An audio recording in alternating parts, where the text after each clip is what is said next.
Top 5 mistakes that I have made with superannuation. Number 1. Opening up too many super funds.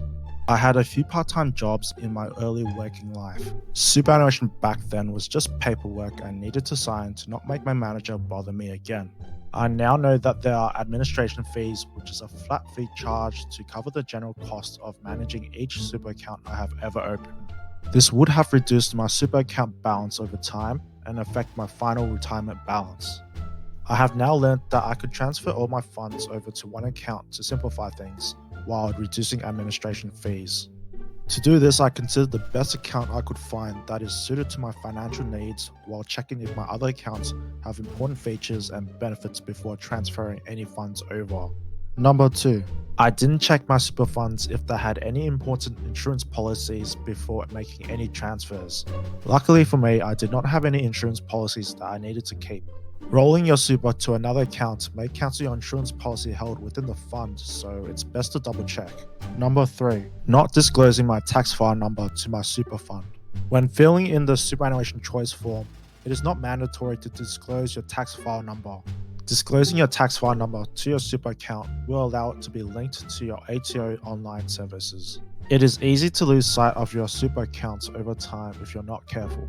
When in doubt, I will be able to check my ATO online services without having the need to question myself and going through the process of finding lost super. Number 4. Not choosing a competitive super fund based on my investment needs, strategy, and goals. There are a lot of super funds in the markets, and I originally went with my employer's default super. It wasn't until I started my first job in finance where I had access to paid resources that allowed me to easily compare super funds on a like-for-like basis. Again, paying for higher fees than necessary would have impacted my retirement balance later in life. Number 5. Not investing according to my risk profile. I was investing too conservatively based on my willingness to take on more risk. When I first began my first few jobs, I thought I should just leave my funds within the default My Super balance option. It wasn't until my lecturer at university said that I have my whole working life to build wealth. If I lose everything, it is not too late to start again and rebuild. Taking on higher risk investment options could potentially net higher returns, and this could compound over time to earn more money for retirement.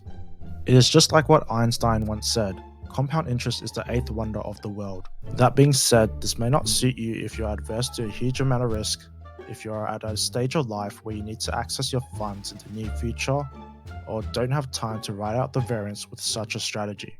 Like and subscribe to support the channel. Leave a comment below if you'd like to suggest a video topic I should cover.